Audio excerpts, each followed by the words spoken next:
Cameron's a candidate for the Sustainable Australia Party, and Cameron, as you would have heard, is the author of a book called Game of Mates.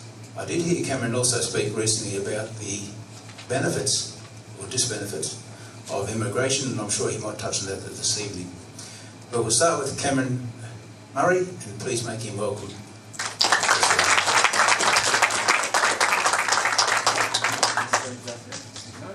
Thanks everybody for having me. Where would you like me to stand? Right where you are. Where I am. Can I stand here and look at my computer? Thanks again for having me. Everyone, I've spoken here a couple of times before, so I really appreciate your attention. Those who don't know me, I'm an economist. My specialist areas are corruption and property development. Two areas that go hand in hand quite well in Queensland.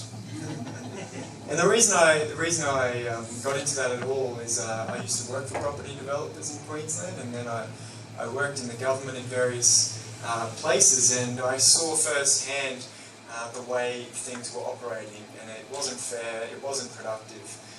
In fact, I was so frustrated by the dysfunction I saw, I decided I'd get out of economics and become a medical doctor, because at least there I could do something useful. So I got accepted into medical school, sat the entrance test, but then one night at an economic society social event, I was having a few drinks with Professor Paul Frieders, who I ultimately wrote the book with, and he said, you know what, actually, if you come and study a PhD at UQ with me, we can crack open this corruption and this nonsense you've been seeing. And that's what I did. I embarked on a PhD. And over 4 years I mapped the networks of political favouritism in Queensland, particularly in property development.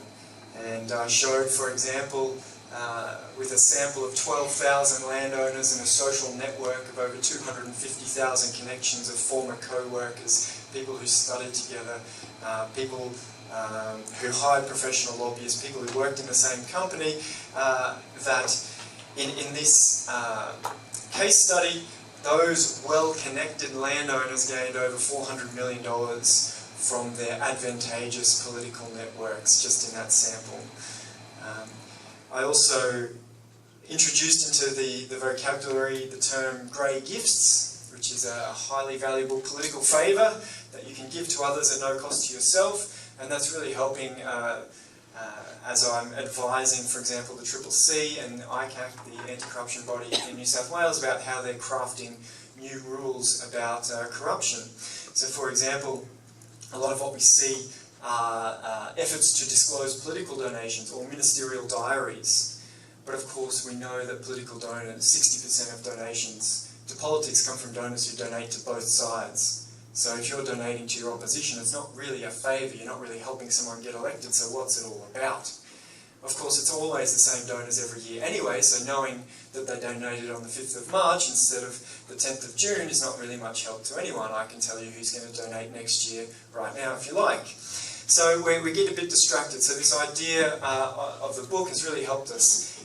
And one of the other interesting puzzles is, for example, we're trying to crack corruption by disclosing ministerial diaries, which lobbyists met with the minister when.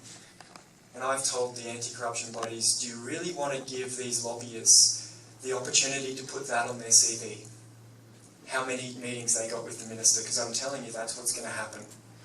And they're going to charge more, and they're going to prove to their clients how effective they are at swaying the hand of government and getting favours for their clients.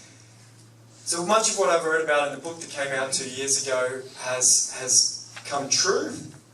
I talked about banking regulation and the revolving door of banking, and how the regulators, the banking regulators are run by the bankers, and we've seen that in the Royal Commission. I talked about the power of the superannuation industry to write tax rules, the power of toll road companies to manipulate the way our cities grow and where we expand. All of that has now come out into the media since I wrote about it a couple of years ago. So I'm often asked when I talk, well, what are we supposed to do about corruption and political favouritism?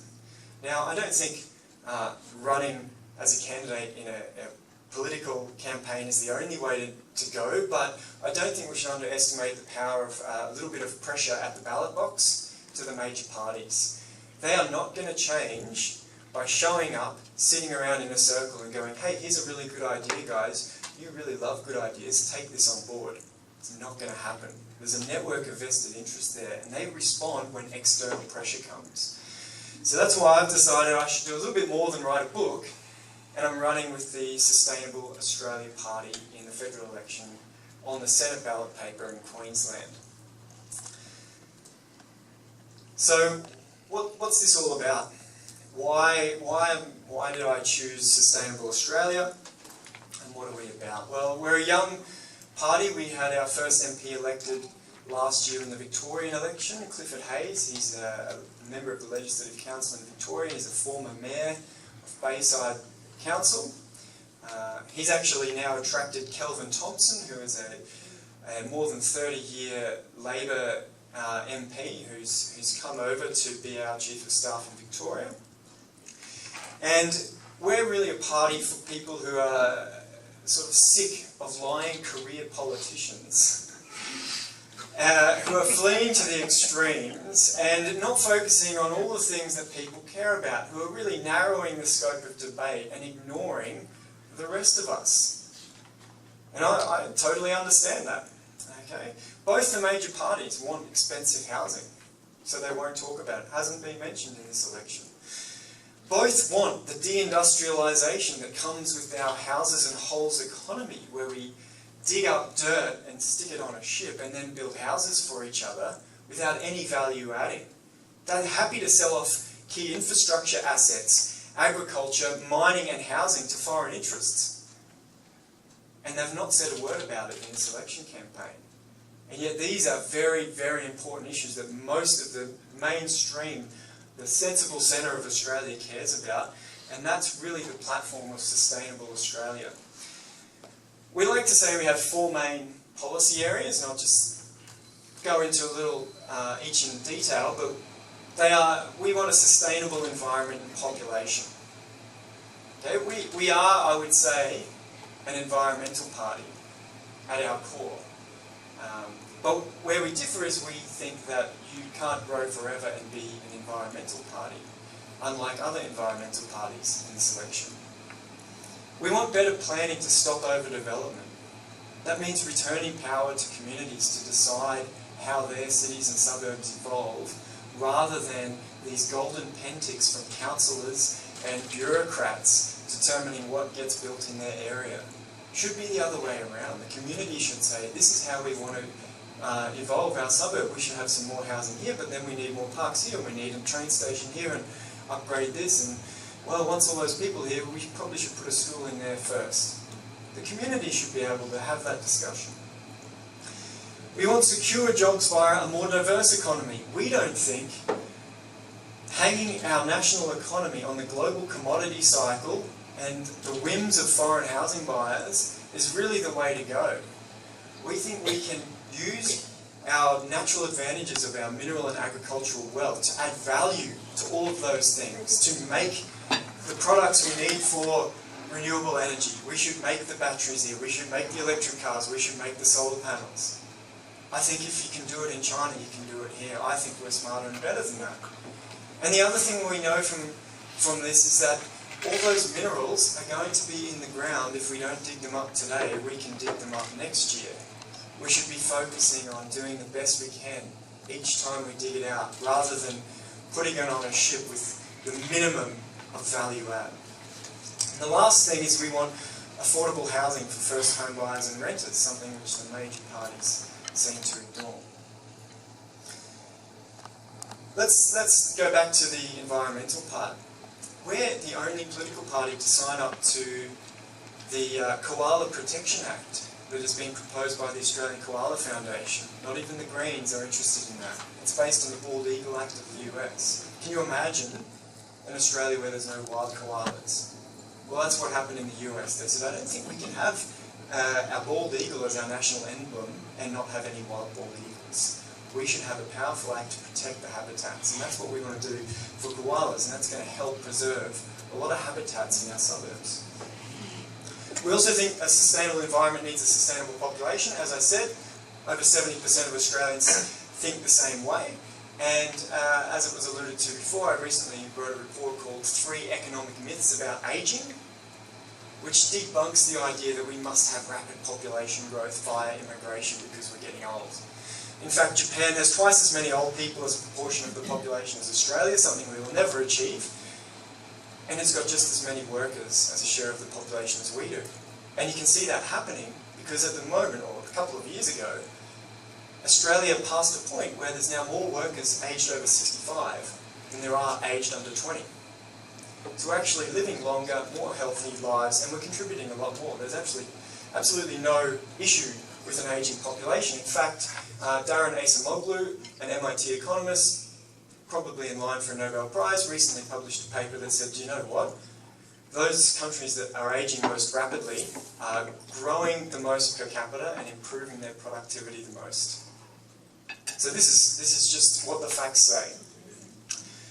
So we think we're a pro-migrant party. We don't want to blame anyone for following the rules our political masters made, just like I don't blame someone for driving the speed limit if I disagree with the speed limit. Okay? We just want to return the immigration level to around 70,000, which was the historical norm before 2006. It's been turbocharged to around 200,000 since then.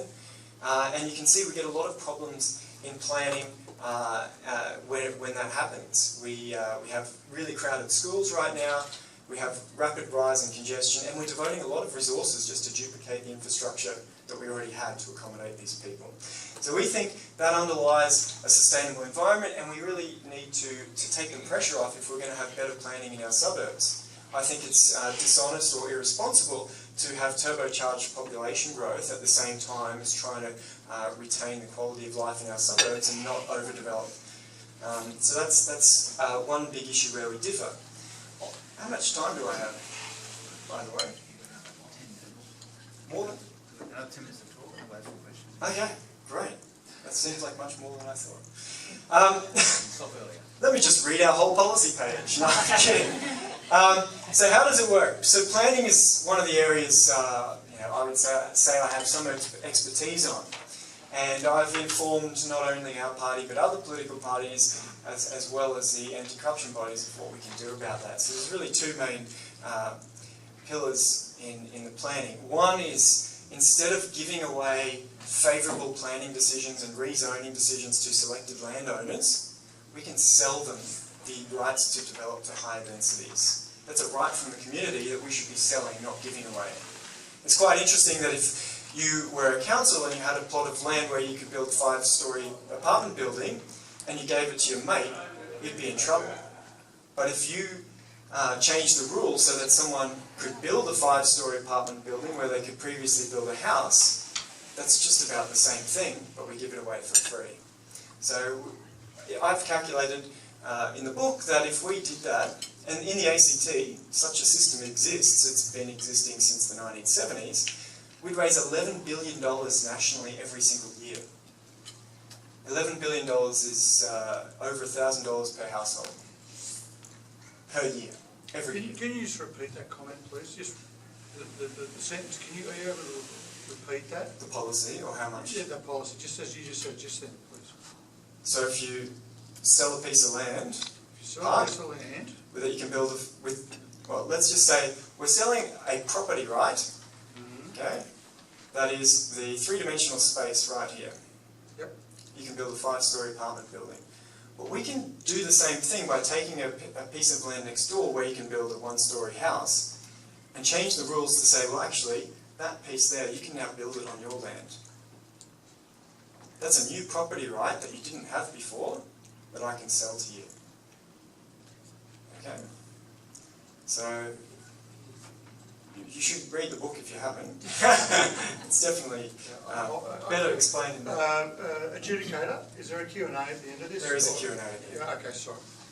So that's one of the avenues for better planning. And when we take away the power of councils and state governments to give this golden pen tip, give away these freebies to the landowners they like, and draw certain lines on a map, we're really going to tackle a lot of the corruption that's been going on in councils as well.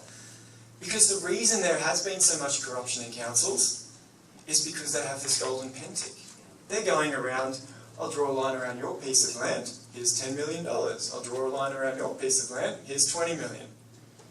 If they said, oh, I can draw the line around your land, but then you're going to have to pay it, we're going to have someone assess the value of it, you might not ask for it in the first place. We can see in Canberra that the development lobby is muted, not very powerful at all. The other part about planning is this giving power back to the community, and we're proposing citizen juries to routinely sit down with a map, with expert advice, and decide how do I want my suburb to evolve, or my region. What should go where, and what do we need when it happens? So we want to build infrastructure first, not when we're desperate for it and our school has demountables all over their oval. Yeah, the kids have nowhere to play. I know that's in my suburb. Is it like that out here at all? Yeah. So it's really ridiculous. I'll give you an example of how it should be. At Springfield, on the way out to Ipswich, there was a new public school this year, new primary school, with a capacity of 700 students.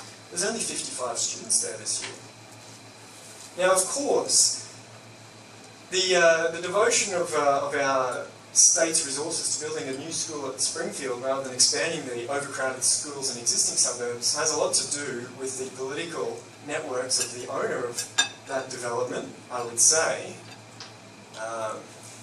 That particular person has already threatened various people I've worked with defamation. That's another part of how this game of mates is played. But we can do that in other suburbs if we want as well, and particularly if we have our community sit down and say, well, we want more development there, but you know what, if we get 2,000 new houses here, we should probably expand the school or build a new one. Which side or which part of the suburb should we do that? And we should be building this stuff first, like we get to do in Springfield. We know it's possible. We just need to embed the rules that make it so. And I think if a citizens' jury could have the chance to do that and put their input into a plan, we'd have a really good alignment of interest, because anyone who wants to develop would say, hey, state government, hurry up and build that school because I can't build my apartment building yet. Because the plan says, you can only build 1,000 apartments in this suburb until this new school is built. I think it's a really smart way to go. Obviously because it's one of my ideas. But I hope you can see some merit in it. So the other thing, secure jobs. A lot of what's happened, I experienced it myself in the university sector. Everything's becoming casualised. There's really a lack of interest in training up people internally. And we've seen a shift in the discourse to, well, let's just outsource everything. Let's just import pilots. We don't need to have a Qantas training centre. We'll import them. This actually happened. Problem is, it's a global pilot shortage. So Qantas has realised they actually have to train pilots. They can't just poach them from other countries anymore. But this is a real attitude that we have that we need to shift. And I don't think it's too difficult to come up with really smart ways for governments to intervene and support on the job training. I don't think it's difficult, and we've done it before. We only had a car making industry because the government of the day said, we want to industrialise, we want to make motors, and we want to make cars here. It actually gave an ultimatum to the American companies and said, you can either partner with our local company and come here, or we're going to start an Australian government motor vehicle company to compete with you. What do you choose? I'm going to wind up now, okay? So we can do smart things like that. I think we should be taking advantages of our mineral resources and making the batteries, making the electric motors, refining all the minerals as best we can to really participate in the next industrial wave. And I think we can do it without giving away freebies to private companies, but by smartly partnering with them. There are a lot of lessons about, for example, public-private partnerships in toll roads and schools that I've written about in my book. And I know the pitfalls to avoid to get value for money from public investment there. So the last thing, affordable housing for first home buyers and renters. One of the things that in our policy that's broadly accepted in the community but ignored by the major parties is to ban foreign purchases of housing in Australia. Okay? We don't think Australian kids should have to compete with corrupt Chinese bureaucrats to buy Australian houses. Okay? I think that seems reasonable. I also think, there's no reason for us to be selling off our really key strategic ports, which we've done, electricity, gas pipelines. We really don't need, I mean, the pipeline exists.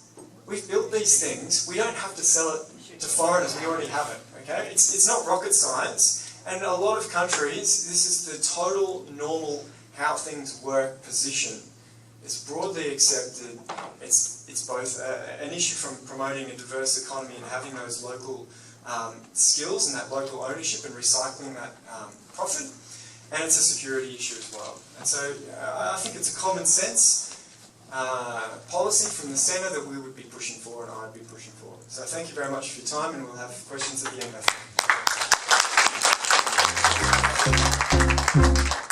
think.